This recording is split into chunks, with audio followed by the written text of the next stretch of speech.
Hello student, हम CBSE sample paper का question number 23 करेंगे। ये चैप्टर 6 पर बेस्ड है। इस क्वेश्चन को पढ़ने से पहले मैं कुछ कंसेप्ट बता देता हूँ, जिससे कि आपको ये क्वेश्चन जो है इजीली आप सॉल्व कर पाएँ। अगर आपको ये कंसेप्ट होगा तो उस चैप्टर का भी आपका रिवीजन होगा और साथ में क्वेश्चन भी इजीली हो जाएगा।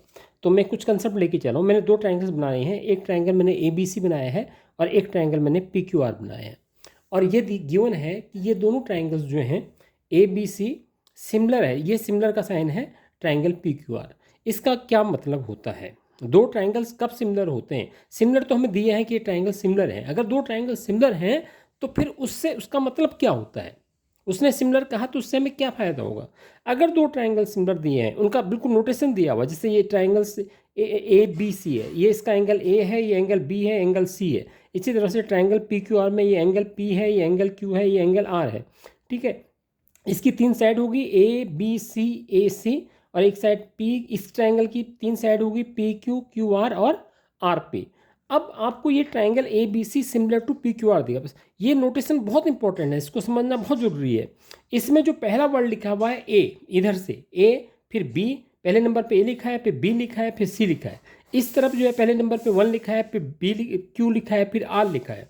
आप ध्यान दीजिए, अगर ये नोटेशन दिया हुआ है तो इसका मतलब ये होता है कि जो ये ए है, ये ए एंगल जो है, ये पहले वाला जो यहाँ पर पी दिया हुआ है, इसका मतलब अगर ये सिमिलर है तो इसका एंगल ए एंगल पी के इक्वल होगा।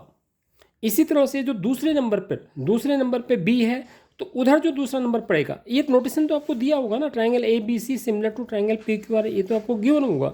अब आपने उसको आगे इम्प्लीमेंट करना, आगे समझना है कि सिमिलर का मतलब क्या होता है, कि उसका एंगल ए एंगल पी के इक्वल होगा, दूसरा एंगल बी जो है एंगल क्यू के इक्वल होगा, और इसी तरह से तीसरा एंगल सी एंगल आर के इक्वल होगा।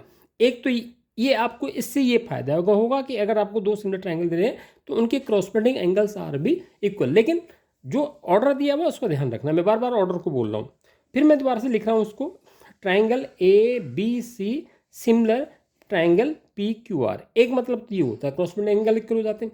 दूसरा ये होता है कि आपका जो ये साइड AB है, ये साइड AB का रेशो, यहाँ से आपने क्या उठाना है, A और B लेना है, AB अपॉन, अब दूसरा ट्राइंगल की भी फर्स्ट टू साइड वो लेने हैं, वर्टिसेस लेने हैं, PQ इक्वल टू, अब A को छोड़ देना है, फिर अब लेना है BC, अब यहाँ P को छोड़ देना है, अब लेना है QR, उनका रेशो BC अपॉन QR। अब आपको तीसरा B को छोड़ देना है, अब लेना है आपको C और A, CA, और यहाँ Q छोड़ देना है, तो यहाँ क्या हो जाएगा RP। ये इनका रेशो भी जो है, the ratio of the corresponding sides are also equal.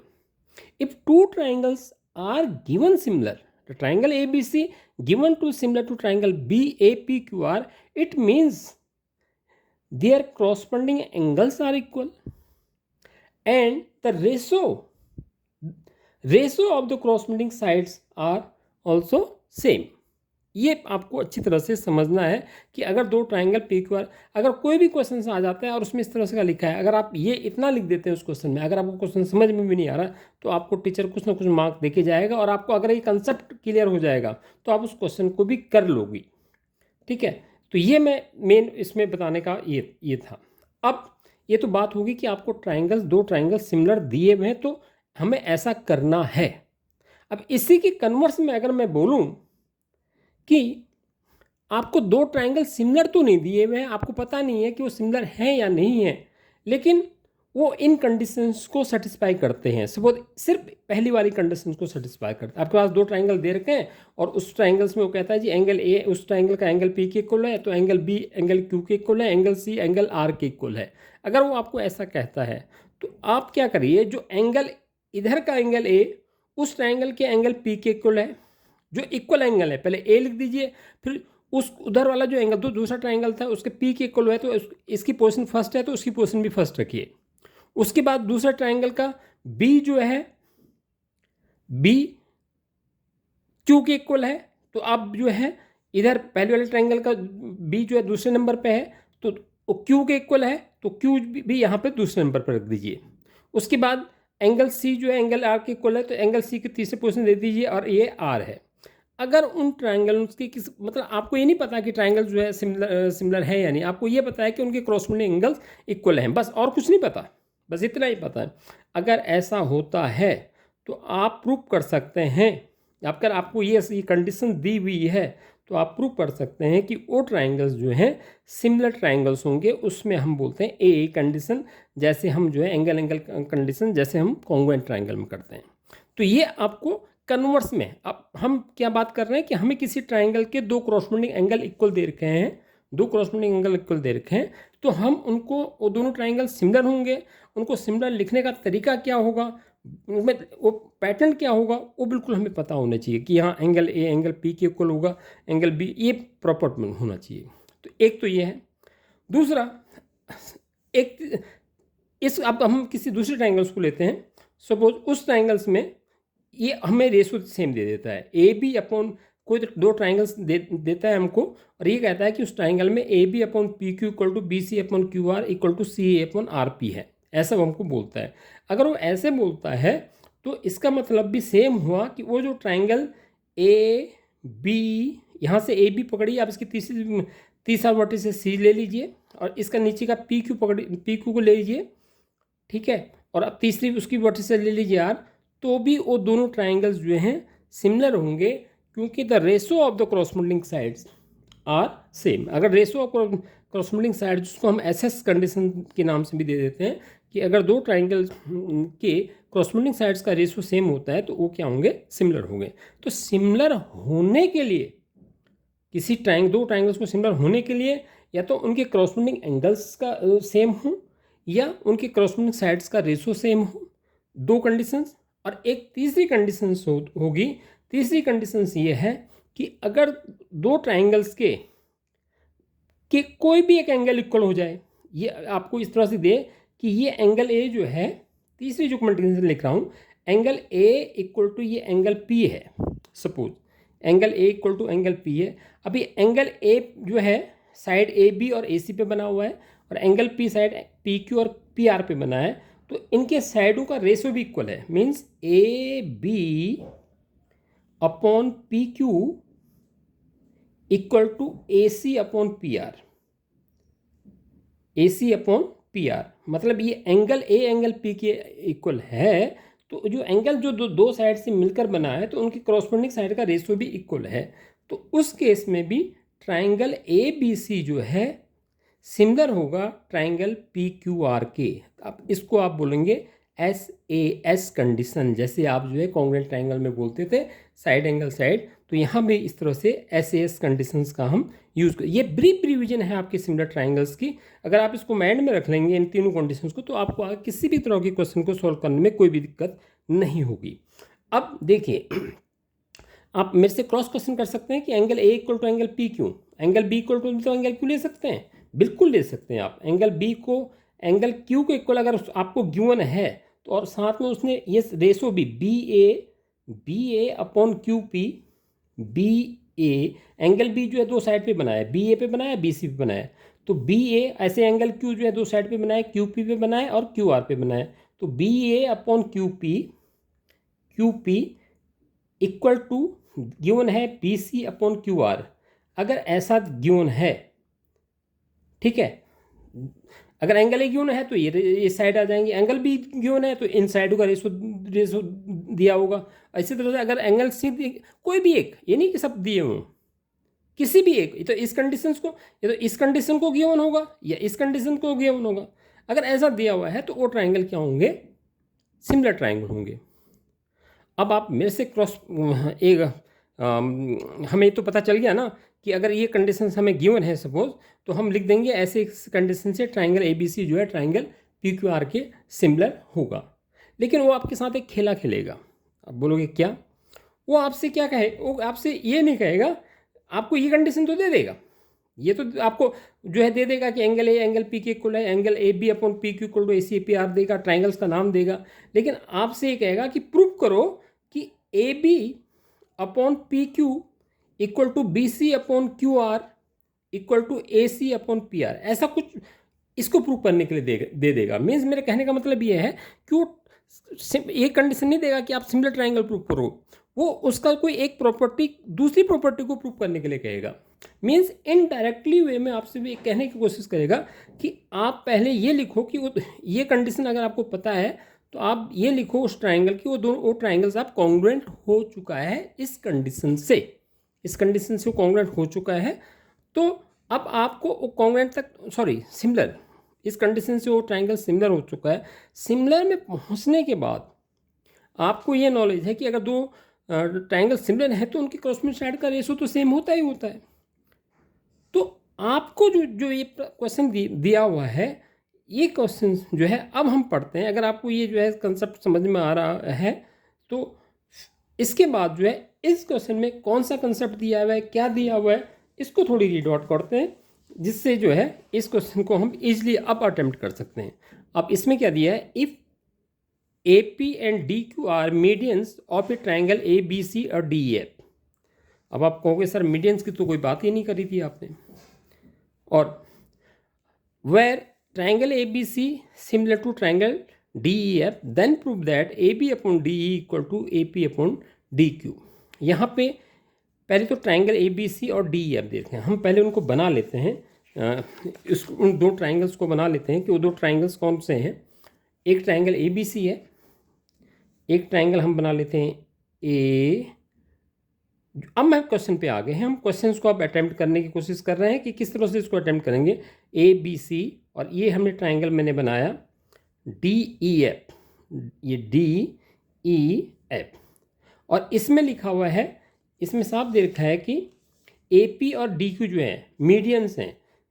AP जो है A इसकी वर्टिसेस है यहाँ पे, तो इसका मीडियन जो है ये AP इसका मीडियंस है और इसका मीडियन DQ है। मीडियन का मतलब क्या हुआ कि ये जो AP जो है इस साइड BP को, ये साइड AP, ये साइड जो BC है इसके दो पार्ट कर रही है, तो यहाँ पे BP जो है PC के इक्वल हो जाएगा, यहाँ पे EQ जो है QF के इक्वल हो जाएगा। ठीक है, अगर ये साइड दोनों आपस में इक्वल हो जाएंगी। उसके बाद हमें जो गिवन है, ट्राइंगल A, ये गिवन है ट्राइंगल ABC सिमिलर है ट्राइंगल DEF। मतलब ये दोनों ट्राइंगल्स जो हैं ABC और DEF आपस में क्या है, सिमिलर हैं। और हमें जो है AB अपॉन D, हमें क्या प्रूफ करना है, हमें टू प्रूफ करना है AB upon DE equal to AP upon DQ, हमें ये प्रूफ करना है। ठीक है, ये हमें प्रूफ करना है। तो अब देखिए, अगर हमें ये प्रूफ करना है तो इसका मतलब हमें जो है इस ट्राइंगल के अंदर ट्राइंगल ABP और ट्राइंगल DEQ को हमें सिमिलर प्रूफ कर देना होगा। अगर हम इसको सिमिलर प्रूफ कर देंगे इन दोनों ट्राइंगल्स को, तो ये जो है ईजिली प्रूफ हो जाएगा। अब प्रश्न ये उठता है कि इन दोनों ट्राइंगल को सिमिलर कैसे प्रूफ करेंगे।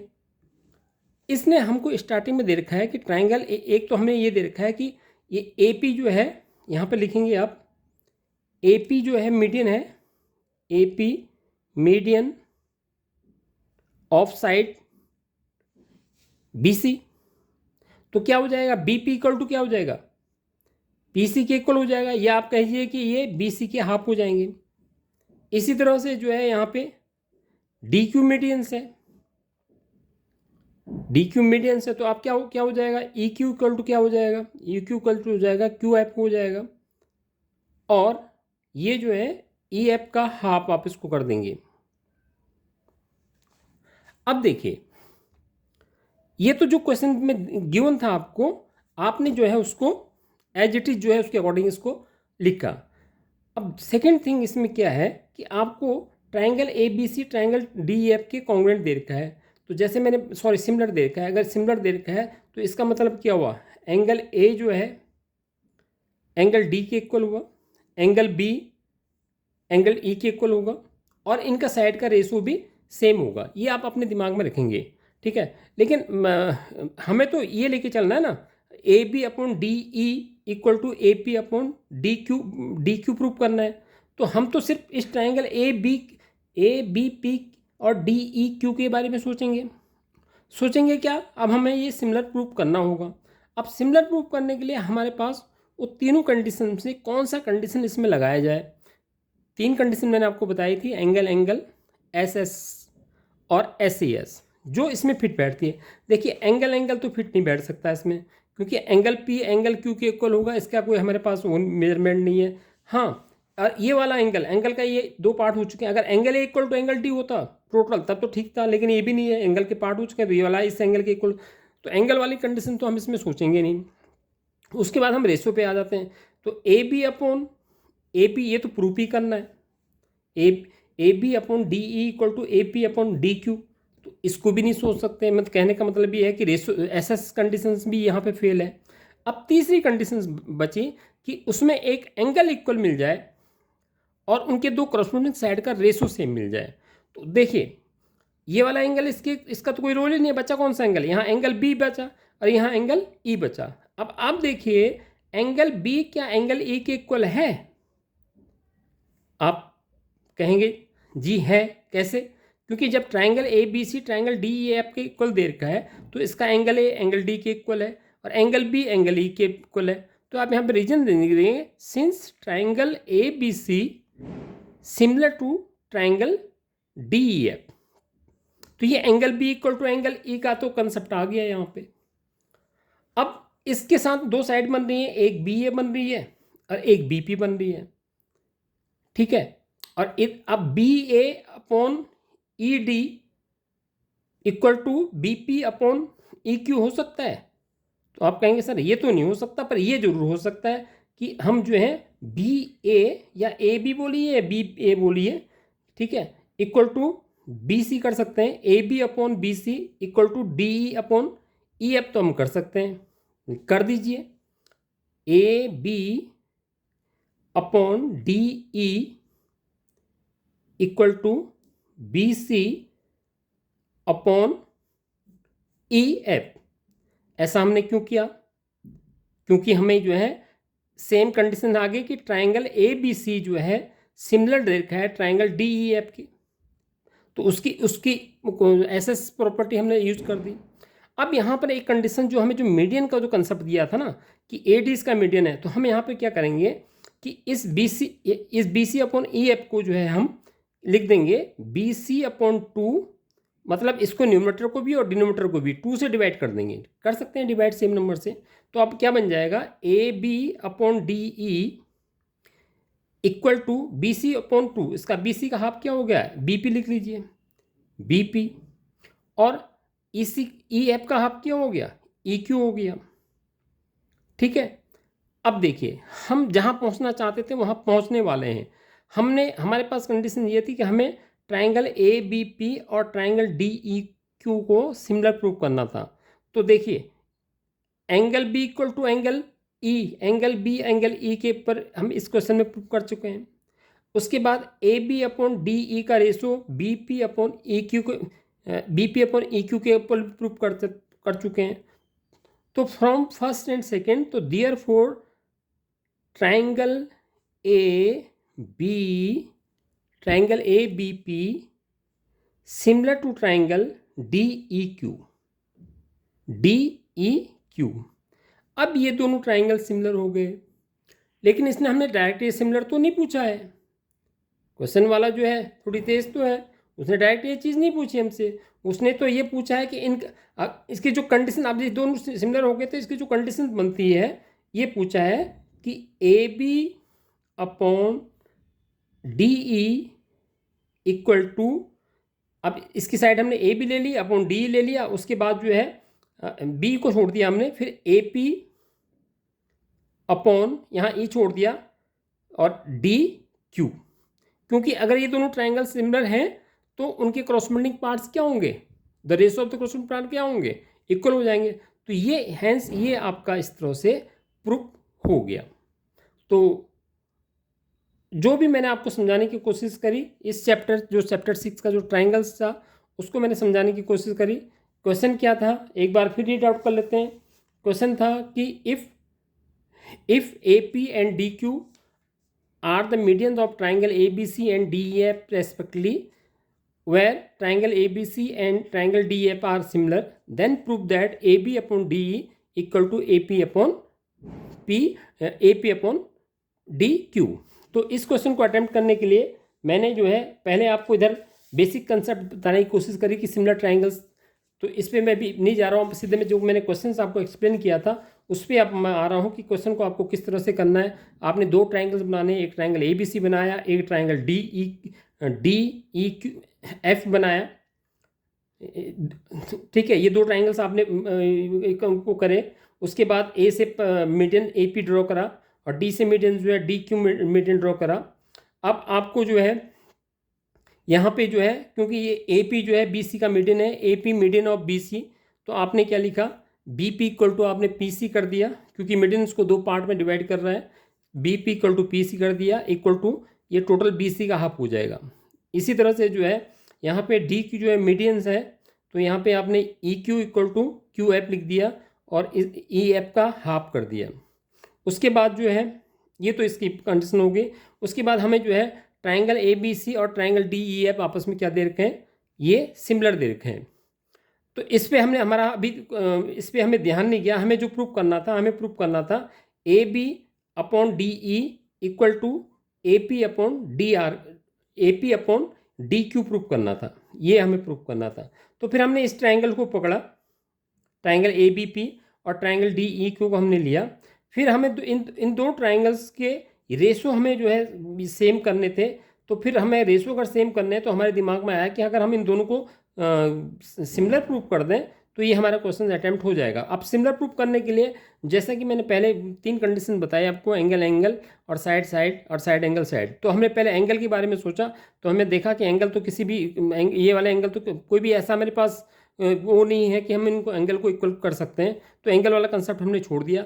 उसके बाद दूसरा कंसेप्ट हमने इनके रेशो साइड की लेने की कोशिश करी, तो रेशो तो इसने खुद ही हमसे पूछा है तो हमें वो भी छोड़ना पड़ा। तो उसके बाद जो है तीसरे जो है साइड एंगल साइड का कंसेप्ट हमारे पास आया। तो साइड एंगल साइड में ये जो है ये वाला एंगल P और Q तो हम बता नहीं सकते, लेकिन हम एंगल B को एंगल E के इक्वल लिख सकते हैं, क्योंकि हमें ट्राइंगल ABC और ट्राइंगल DEF जो है क्या दे रखा है, सिमिलर दे रखा है। तो ऑब्वियस है कि उसका जो दूसरे नंबर का एंगल जो है एंगल B जो है एंगल E के इक्वल होगा।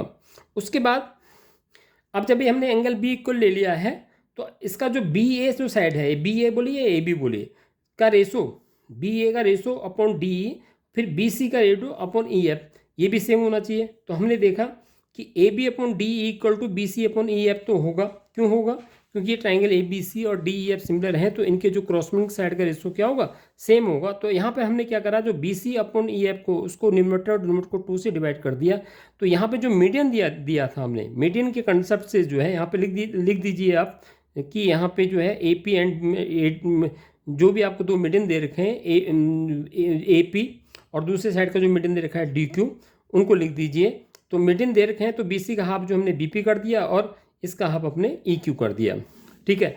अब हम जो है इस फर्स्ट जिसमें हमने एंगल B को एंगल E के हमने एंगल B को एंगल E के इक्वल दिखा दिया, किस कंडीशन से, जो सिमिलर ट्राइंगल, जो सिमिलर की कंडीशन, दो ट्राइंगल सिमिलर दिए थे उसकी प्रॉपर्टी की कंडीशन से।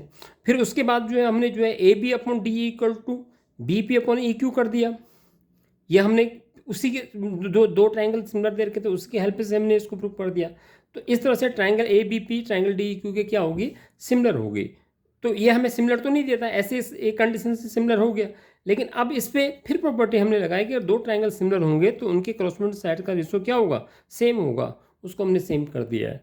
तो इस तरह से जो है ये क्वेश्चन नंबर 23 ही आपने सैम्पल पेपर का नहीं किया हो, इस वक्त नहीं किया, बल्कि एक अच्छा खासा जो है चैप्टर 6 का सिमिलर ट्राइंगल चैप्टर्स का जो है सिमिलर की कंडीशंस की सारी प्रॉपर्टीज़ भी आपकी रिवीजन हो गई होंगी और इस तरह से एक क्वेश्चन भी आपका अटैम्प्ट हो गया होगा।